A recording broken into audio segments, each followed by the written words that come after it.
কি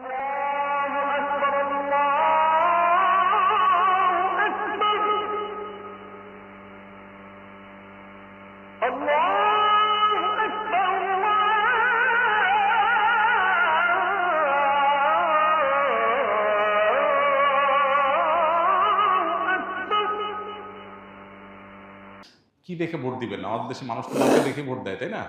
ভোট দেওয়ার ক্ষেত্রে আমাদের লক্ষ্য করা উচিত কাকে ভোট দিলে এই লোকটা প্রার্থী হিসাবে যোগ্য এবং সৎ, তাকে ভোট দিলে সৎ এবং যোগ্য প্রার্থীকে ভোট দেওয়া হবে। এটা আপনার বিবেককে আপনি জিজ্ঞাসা করবেন। আপনি যদি সঠিকটা উদ্ধার করার চেষ্টা করেন, এরপর দেখলেন যে না, আপনি আসলে যেটাকে সঠিক মনে করছেন এটা সঠিক হয় নাই, লোকটা রাইট পারসন না, তাহলে আল্লাহর কাছে আপনার দায় নেই। কিন্তু আপনার চেষ্টা করতে হবে যে যে কয়জন আছে এর মধ্যে সবচেয়ে ভালো যোগ্য মানুষটাকে, সে জিতবে কি জিতবে না এটা আপনার দেখার বিষয়। আমাদের দেশে বেশিরভাগ মানুষ এই জায়গাটায় এসে ভুল করে, মনে করে যে তারা ভোট দেওয়ার লাভ কি, ভোটগুলো তো নষ্ট হবে। ভোট নষ্ট হয় না।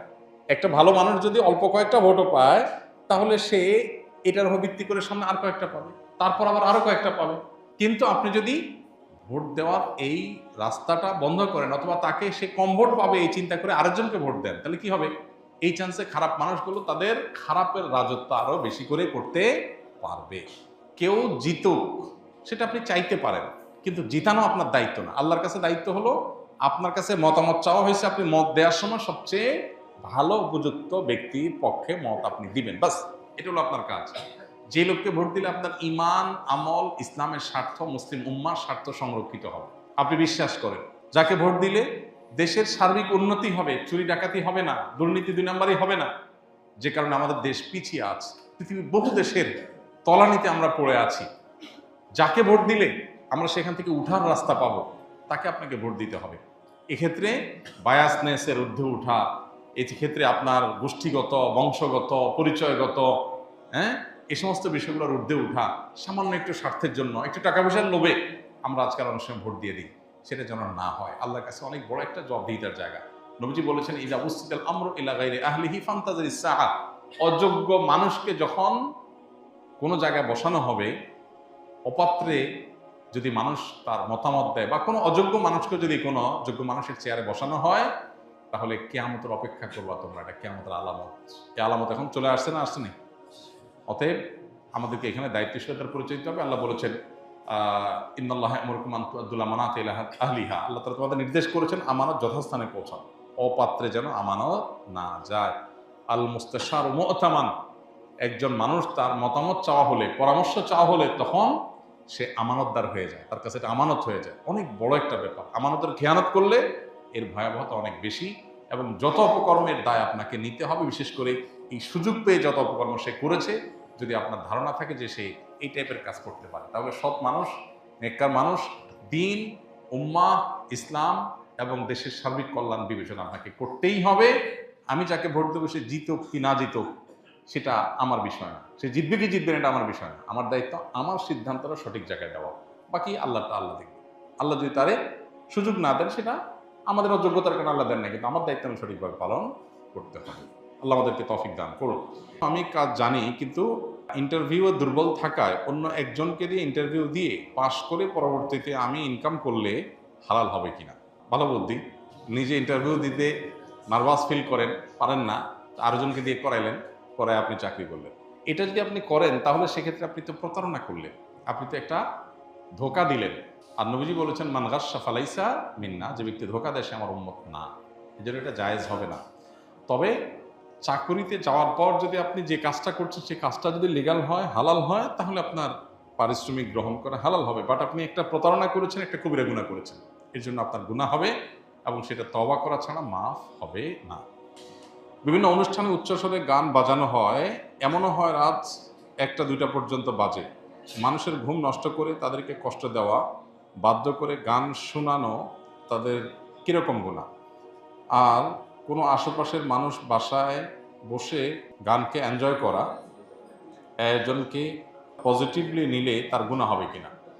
ভাই, এটা আমাদের দেশের একটা সামাজিক অপরাধগুলোর মধ্যে থেকে, সামাজিক যে সমস্ত ব্যত্যয়গুলো আছে সেগুলোর মধ্যে থেকে একটা, যে উচ্চস্বরে গানের আওয়াজ কিংবা ওয়াজের আওয়াজ যেটাই হোক, এটা দিয়ে মানুষকে অতিষ্ঠ করা, এটার বিরুদ্ধে আমাদের অবস্থান নিতে হবে। ওয়াজ মাহফিলগুলোর সাথে যারা জড়িত আছেন তারা মেহেরবানি করে চেষ্টা করবেন যে কোনোভাবে ওয়াজ মাহফিলের নামে যেন উচ্চস্বরে গানের আওয়াজ না হয় এবং আশপাশের মানুষের জন্য অসুবিধা না হয়। এই জিনিসটা আমাদের খেয়াল রাখতে হবে।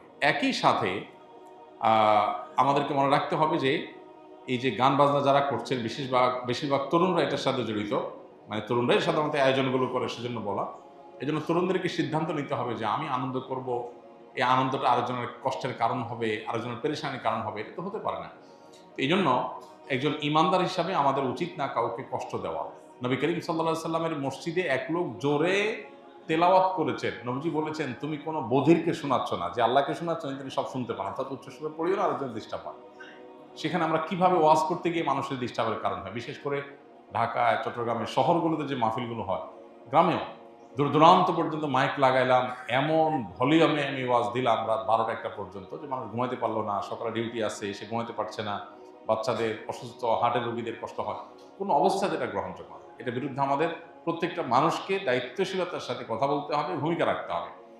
আর এই বিনোদনের নামে, গান বাজনার নামে যে অত্যাচার, ওয়াজ তো যাক শীতকালে হয়, তাও গ্রামে হলে পুরো গ্রামের মানুষ ওয়াজ শোনার জন্য প্রস্তুত থাকে, কিন্তু গান বাজনা তো নির্দিষ্ট একটা গ্রুপ অফ পিপল শুধুমাত্র শুনে, আর বেশিরভাগ মানুষ অতিষ্ঠ হয় এবং বছর জুড়ে হয়, এটা কোনো শীত আর গরম নাই। তো এই জন্য এই জুলুমটার বিরুদ্ধে আমাদের কথা বলা উচিত। শব্দ সন্ত্রাস বা শব্দ দিয়ে মানুষকে অতিষ্ঠ করা, এটা কোনো সভ্য সমাজে গ্রহণযোগ্য না, মুসলমান হিসাবে তো মোটেই না। আমাদের সমাজে অনেক অনাচারের বিরুদ্ধে সমাজের মানুষ সচেতন, কিন্তু এই অনাচারের বিরুদ্ধে সেরকম সচেতনতা নাই। কোথাও যদি এরকম অন্যায় হয়, এলাকাবাসী একত্রিত হয়ে সুন্দর করে আয়োজকদেরকে যা বুঝান, কাউন্সিলিং করেন যে ভাই তোমরা যে কাজ করছো এটা অন্যের কষ্টের কারণ হচ্ছে। আল্লাহ তাআলা আমাদেরকে অনাচার থেকে বের হয়ে আসার তৌফিক দান করুন। কিভাবে একটা মানুষের আনন্দ হয়, একজন লিখেছেন যে একজন বাসা থেকে এনজয় করছেন। হ্যাঁ, আপনি এনজয় করছেন কিভাবে? আপনি জানেন এই আওয়াজটা একটা মানুষের বুকে ধড়পড়ের কারণ, একটা হার্টের রোগী ছটফট করছে, এটা মনে উঠলে তো আপনার সব আনন্দ মাটি হয়ে যাওয়ার কথা। কিন্তু আপনি আনন্দ করছেন, তাতে অন্য মানুষ মরে যায়, যাক, আরেকজনের কষ্ট হয় হোক। যে ব্যক্তি হারাম হিসাবে গান শোনা থেকে বেঁচে থাকতে চায়, যে ইমানদার এটা থেকে নিজেকে রক্ষা করতে চায়, তার জন্য গানের আওয়াজ হাতুড়ি দিয়ে আঘাতের মতো, সেটা শুনতে চায় না, আপনি জোর করে তাকে শোনাচ্ছেন। তো এই জুলুম কোনো বিবেকবান মানুষ করতে পারে না। এই জুলুম বোঝার জন্য মুসলমান হওয়ার দরকার নাই, বিবেকবান হলেই যথেষ্ট। মাথায় যদি একটুও মগজ থাকে তাহলে সে চিন্তা করবে যে আমার একটা উৎসব, আমার একটা ফুর্তি, এটা আরেকটা মানুষের চোখের পানির কারণ হচ্ছে, কিভাবে এটা আমি মেনে নিতে পারি? আপনি ফুর্তি করেন, ন্যায়ভাবে করেন, অন্যায়ভাবে করেন, সেটা তো এক জিনিস, আল্লাহর কাছে এর জন্য আপনার ধরা জবাবদিহিতা আছে। কিন্তু আরেকটা মানুষ ছটফট করছে, আরেকটা মানুষের কষ্ট হচ্ছে, আমি সেটা করতেছি। কোনো সভ্য সমাজ এটা হতে পারে না, কিন্তু আমাদের সমাজে অহরহ এই জিনিসগুলো হচ্ছে। বিবাহ বিনোদনকে কেন্দ্র করে, আকিকা অনুষ্ঠানকে কেন্দ্র করে, 31st নাইটকে কেন্দ্র করে, বিভিন্ন বিষয়কে কেন্দ্র করে দেখা যায় এই হাই ভলিউমে গান শোনার কালচার আমাদের দেশে আছে। মাহফিল তো একটা বিশেষ জায়গায় হয়, আর এগুলো দেখা যায় ঘরে ঘরে হয়। যুবকরা আস্তে আস্তে গান শুনলে তাদের ভেতরকার শয়তানি চিন্তাটা সেভাবে জেগে ওঠে না, যেন ফুল ভলিউম দেওয়া লাগে, যাতে শয়তান ফুললি অ্যাক্টিভ হয়ে যায়। আল্লাহ তাআলা আমাদেরকে হেদায়েত দান করুন।